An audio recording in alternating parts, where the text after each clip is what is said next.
Eu tenho que continuar porque o Clube do Remo está atrás do novo treinador e o Marcos Braz já viajou, porque até quarta-feira ele pode ser anunciado. Então no vídeo de hoje vamos trazer algumas possibilidades reais de técnicos que podem assumir o Leão para o restante da Série B. Como também vamos falar do mercado de transferências que anda agitado pelos lados do Baianão. Alguns jogadores podem ser anunciados nas próximas horas, vamos fazer a análise deles aqui nesse vídeo de hoje, como também jogador importante na temporada passada, deixando o Leão e dando adeus ao Baianão. Meu nome é César Marim, sou criador do canal Bastidores e convido a todos que não conhecem meu trabalho a conhecerem através desse vídeo.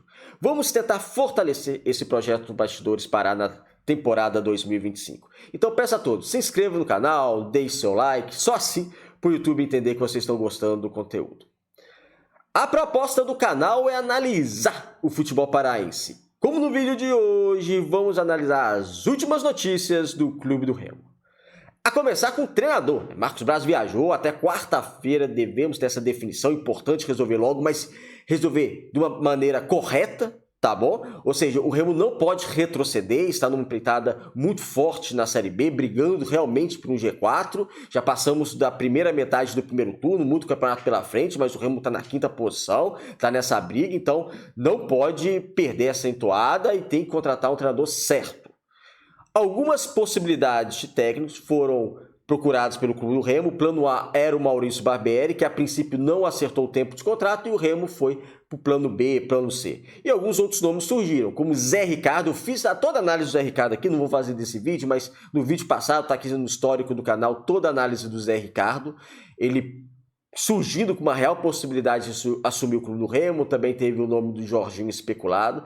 Só que entre esses três, para ficar entre esses três, pode ser um quarto nome, tá? Mas para ficar entre esses três, que realmente, dois deles pelo menos, eu sei que o Remo procurou e negociou o contrato, eu ficaria com o Barbieri. Tá? Eu prefiro o Barbieri entre prós e contras do que o Jorginho e do que o Zé Ricardo entre prós e contras, mas isso aqui eu fiz até a análise completa no vídeo de ontem. Mas vamos aguardar. Importante o Remo não errar nessa contratação, porque não pode retroceder em hipótese alguma. Agora vamos falar do mercado de transferências. Vamos falar de alguns jogadores. Ítalo, primeira saída, duas saídas, né? O Ítalo realmente deixando o Clube do Remo, deve ser apresentado ao ABC.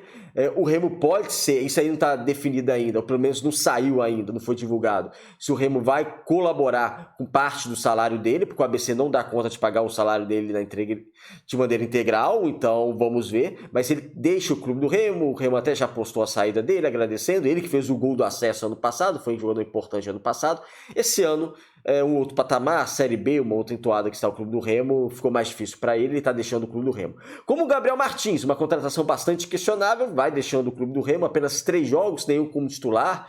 Ele, ao todo, nesses 3 jogos, somou 37 minutos em campo, ou seja, não jogou nenhum tempo completo, então esse aí também está deixando, já deixou, acertou também com outro time da Série C, que é o Ipiranga.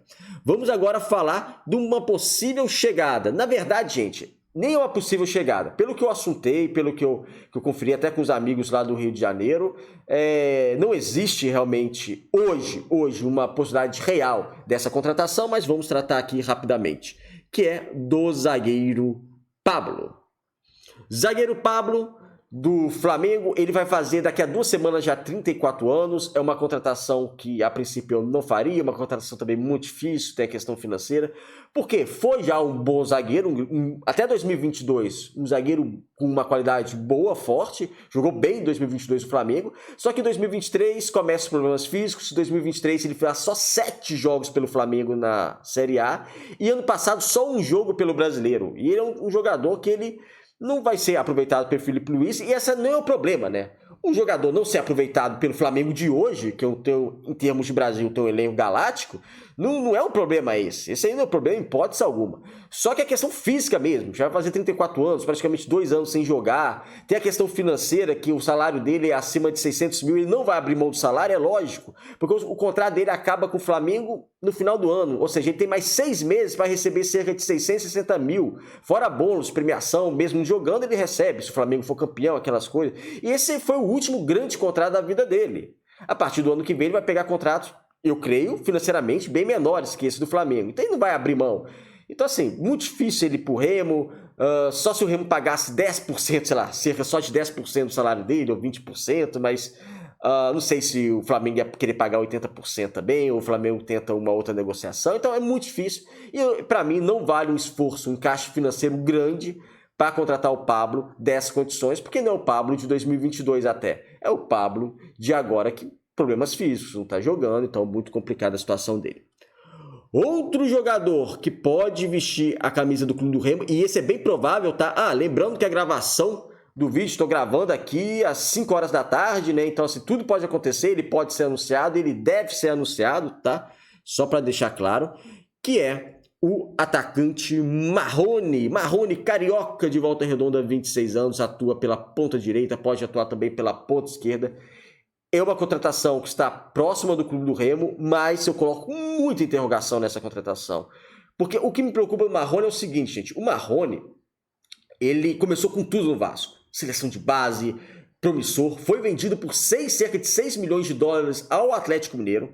No Atlético Mineiro, ele é campeão da Copa do Brasil e brasileiro como reserva. Ele não era titular. Estou vendo algumas publicações aí que ele foi titular. Ele não foi titular do Atlético Mineiro. Mas, assim, você ser reserva do Atlético Mineiro em 2021 não é nenhum absurdo. Do mesmo jeito, o cara hoje que eu falei do Pablo ser reserva do Flamengo não é absurdo, mas coloquei minhas interrogações, ele ser reserva do ataque do Atlético Mineiro de 2021 não é nenhum absurdo.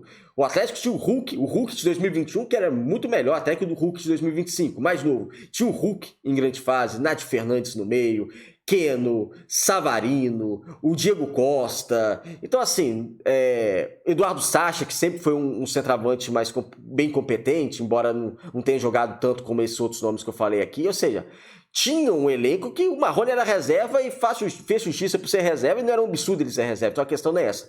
Mas desde que ele sai do Atlético Mineiro, mais embaixo, ele vai para o Midtjylland da Dinamarca, ele despencou na carreira. E quando eu digo despencou na carreira, não foi porque ele foi para o futebol dinamarquês, não. Tá? Porque já teve vários jogadores brasileiros que foram para o futebol dinamarquês, se deram bem e foram para outro mercado.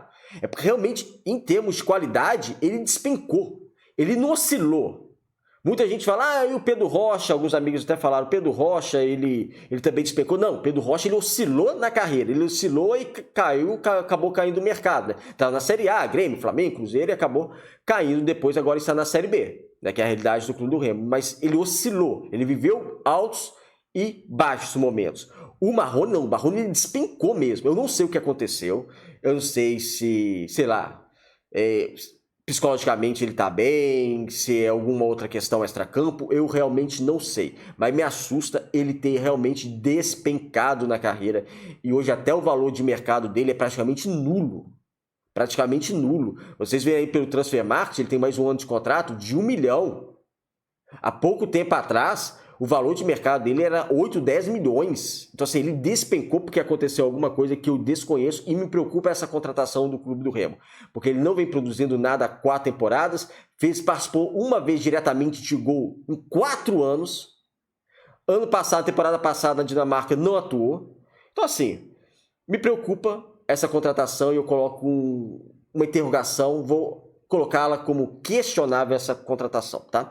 Outros 2 jogadores que podem vir e estão praticamente certos no Clube do Remo é o Kaique Almeida e o Freitas. Olha, esses 2 jogadores, vou começar pelo Kaique Almeida, tá? Vou até passar para mim. São 2 jogadores da base do Fluminense, tá? O Kaique Almeida foi vendido ano passado, final do ano passado, por 12 milhões de reais ao Watford da Inglaterra, só que ele não jogou só nas divisões de formação do Watford, voltou para o Fluminense e ele é jogador de base do Fluminense, ele nunca foi aproveitado no profissional. Tem um jogo ou 2 no profissional, então, ou seja, na realidade nunca foi aproveitado, tá? Começou com uma grande promessa, só que hoje ele é da base do Fluminense, assim como Freitas, é um meia de 22 anos, ele já tem 22 anos e ele nunca foi aproveitado numa equipe profissional, só de base. Eu não vou entrar na questão de analisar os jogadores, porque eu admito para vocês, eu gosto de analisar jogadores que eu vi, jogadores que eu tenho acesso a vídeos real, no profissional, analisando. Eu tenho aqui um programa que eu até divido com outros colegas, então eu analiso o vídeo de jogador, eu compartilho, eu vejo estatística, eu vejo como ele pode se encaixar no clube, por isso que aqui é um canal de análise. E assim, eu não tenho acesso, eu não vi jogos da base do Fluminense. Então, realmente, eu vou me abster, acho que é a primeira vez no canal, eu vou me abster de avaliar tanto o Freitas quanto o Kaique, porque eles não jogaram profissionalmente, eles jogaram só na formação do Fluminense. Preocupa isso? Talvez sim, ainda mais um jogador de 22 anos, que é o caso do Freitas. Mas, bora aguardar. Realmente, eu não vou fazer análise de jogador realmente que eu não vi atuar, tá bom? É isso, amigos. Obrigado por assistir o vídeo até o final. Se inscreva aqui no canal. Um abraço e até o próximo.